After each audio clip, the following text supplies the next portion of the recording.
Hello and welcome to Voices Behind the Bike Shed. This is the first of two special PFW videocasts that we're making to give you a wee glimpse into some of the amazing activities and events taking place at this year's Highlands and Islands Climate Festival.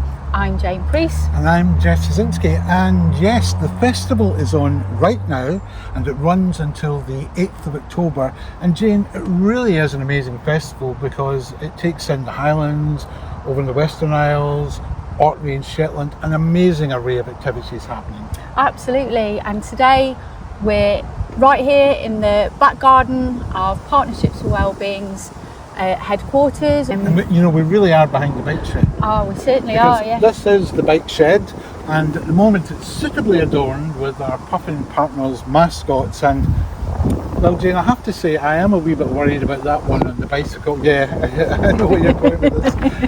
I have never yet seen a puffin with fingers, but yeah, it's very odd. Anyway, let's find out more about the festival itself, and for that we're going to cross to our roving reporter Mary Law, and she's been speaking to Fiona Kerr from the Highlands and Islands Climate Hub.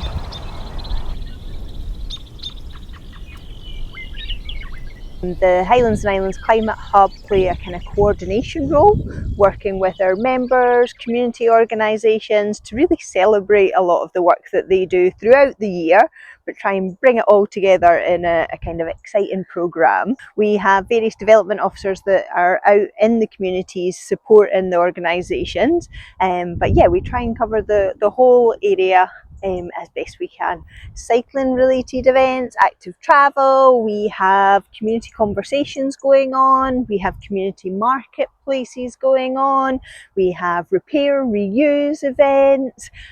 So broad. It's really exciting actually to see the festival programme coming together. I see some groups are involved in growing food locally. Yeah, I guess we try and work in partnership either with our member organisations or again some kind of overarching bodies that might work across all Highlands and Islands but maybe further afield as well. So for a lot of the food growing and community growing, seed swap events, they're probably in partnership with people like Incredible Edible here in Inverness, but also with the Highland Good Food Partnership. So we work with our partners to offer the programme. Yeah, there's definitely been a lot of interest, and what we're seeing is very much a kind of localised focus. So people coming together in their local community. They might be interested in composting, they might be interested in community growing, they might be interested in just finding out more. So again, our role is very much about bringing people round a table and understanding what the community want and being able to support them, if it's with education on how to get started, if it's with grants and support. And that kind of comes across and I think is reflected in the festival programme in terms of the varied events and the size and scale of events as well. Some of the organisations, this will be the first time taking part of the festival. Some of them have been with us for years and really established as part of the festival programme. So here in Inverness we've got Nature for Health that do a lot of those works, and again as part of the festival they've got a foraging walk down at Merkinch, and again it's about educating and demystifying and making it accessible. There's so much food on offer if people know where to look. And again, I think we are seeing a real increase in interest in that area of work. I got some. We have here in Inverness and across in Fort William things like the tool libraries, which run all year round, and in most areas we now have a repair cafe on a monthly basis.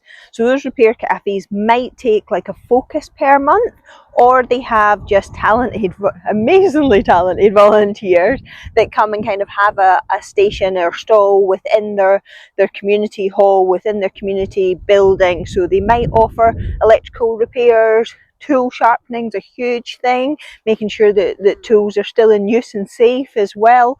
A lot of fabrics works going on as well, but it's also about teaching people the skills. So it's not just a drop-off service. They can stay, have some cake, have some coffee, everyone loves cake and coffee, but they can also like watch and learn. So it's kind of demystifying how difficult it is to upcycle, how to repair, how to really make what we've got already work for a lot longer, and making sure that we're not getting into that consumption. Fast fashion. Yeah, absolutely. Yeah. And some of those skills we recognise have maybe been a bit lost in some of the communities, but the community volunteers are really passionate about sharing what they know and trying to make it accessible for people as well. The whole topic of climate change can become a bit controversial these days, but you're not shying away from that. Yeah, it's a huge area, and again, it's about trying to facilitate some of those conversations. So we have our climate conference, our Highlands Climate Conference, on the 8th of October at the Kingsmill Hotel. And we have some guest speakers that are coming in around community energy, around understanding renewables and what it means for communities. And it's focused really around partnerships. So it's bringing in community groups, the Highlands Council, businesses as well, and really working at how can we work together, how can we get the best for Highlands and start some of that conversation. So yeah, that's our climate conference. Yeah, I think we see ourselves as quite a key role of ensuring that community voices in its broadest sense are being heard, especially on the topic of renewables, and bringing people together to have conversation and to have honest dialogue. And it's okay, we will have differing views potentially, but it's about being able to hear some of the information, and the information and the education piece, it changes so rapidly. As you say, there's a lot of myths out there as well, so it's making sure that communities are presented with the right information that's maybe specific to a local project or their ambitions as well, and taking the community on the journey as well to support them about what they can do, and how we transition to net zero, how it's going to impact all our lives as well. But yeah, it's definitely a big topic here in the Highlands. But I think it's really exciting as well to see how the shift has happened. There's a lot of conversations around climate, really in the mainstream as well, in education, in schools. I mean, the young people are so educated about it just now. And from that, then we see climate action. We see innovative new ideas as well about how to tackle what seem like some of the challenges that we face. So, yeah. At Partnerships for Wellbeing, we support active travel and walking particularly. How important is that for the environment? Yeah, I think active travel, active transport, and keeping people active and connected with the environment as well, through walking, through cycling, through other means, is absolutely crucial. I think the well-being aspects that we know that people experience, but I think that connectedness to seeing, you mentioned the brambles earlier, and seeing the changes of season and feeling part of the environment and not disassociated from it's really important. I think active travel is really crucial in our net zero, our transition to net zero. It's absolutely crucial. I realise that it's maybe not accessible for everybody, but there's always alternatives as well. So yeah, I think that's really important. Mary Law and Fiona Kerr. Now, if you wanted to find out more about the festival, we've got a list. We had a look at the programme. There's all sorts of activities featured there. Did you know there's the Climate Cafe in Nairn? Absolutely. I mean, I've been looking at the website as well, and that's where you can see everything. There's repair centres, for example, a lot about growing your own food. I'm particularly interested in a bat walk, which should be a nice. That's happening in October, so that's just going into the Halloween season. So I don't know if Batman himself will be there. John Orr will be there. Can we call him Batman? Do you think he will let us away with that? But so many things happening. Litter picks, we should get on to that. Oh, we definitely should. Yeah, Look at the mess absolutely. you've left over there.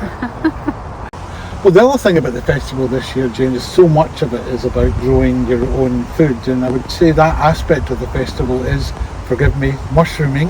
Oh, don't do. And we really need someone who knows their stuff about that, and we're lucky to have today Rory Phillips, who is, oh God, let me do it. Go on then. Bit of a fun guy. Well, I'll keep the day job. Rory, thank you very much for coming and welcome to the Bike Shed.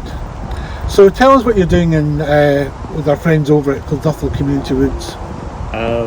So I'm the kind of long-term volunteer and trustee at the Woodland. I've been doing quite a lot of work after the storm, clearing up some wind-blown trees. I thought it'd be a great opportunity to grow some mushrooms in the woods. So I'm running an event on the 20th, on Saturday.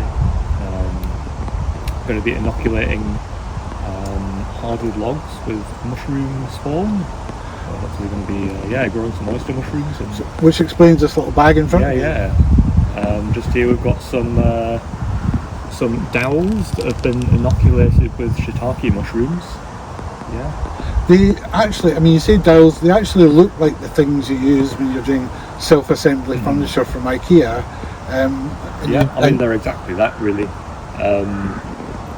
But they've been inoculated with mycelium, which is the kind of body of the fungus. And we're going to be drilling holes into hardwood logs and hammering these in and sealing them with wax.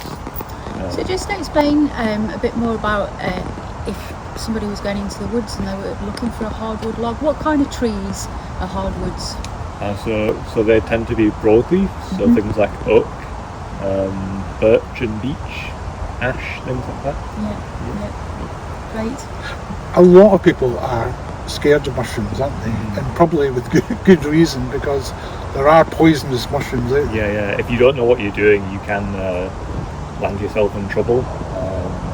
So you really need to have some decent IT skills or be with someone who has those skills. So how did you get into having such an interest in mushrooms? So I've always been interested in foraging since I was a kid, really. Going out into the woods and gathering chanterelles, which are the classic kind of little orange mushrooms, with my mum. I still kind of do that a lot. But my interest has just kind of grown from there. I've just been really interested in mushrooms as part of the animal kingdom. Just exploring different things you can forage and eat in the landscape. I found that really interesting.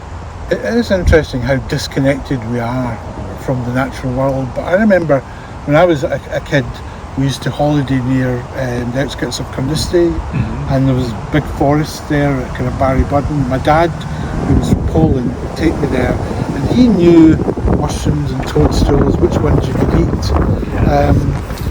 And yet, most of us nowadays go to the supermarket and we buy these little white button mushrooms, which don't taste of anything unless you add flavour to them. Gathering mushrooms and foraging is like much more a part of Eastern European culture, as you mentioned, and we just don't really have that in this country. Obviously, places like Slovenia, they're much more forested, 80% forest cover, but in this country we're really depleted in terms of forest cover. So that might be one of the reasons why. We do have this kind of psychology of fear surrounding mushrooms, which it's really not necessary if you know and you have that cultural knowledge and background. So if somebody was interested in learning more about foraging for mushrooms, what would you recommend how they go about it? So I would recommend going out with a specialist, so a mycologist or a wildlife guide who might be leading a fungal foray in the woods. There are plenty of them on this time of year, so if you get in touch with any of the local botany groups, then there'll be plenty of really knowledgeable people. Okay. Well, thanks for coming out and telling us about this this event at the festival.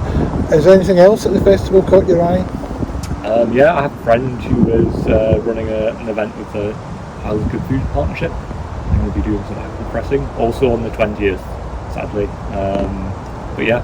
Yes, we did notice the 20th is a kind of a bumper day for activities for the festival. Yeah, lots to look at on the website. Absolutely. Well, Rory, thank you very much for coming in Thank today. you. Hope you enjoyed having a look at our shed. That's what it from us for this week. Next week we'll be back with more information about the festival and more guests. But for the moment, Jane and I are off to do some litter picking. But other than that, bye for now. Bye.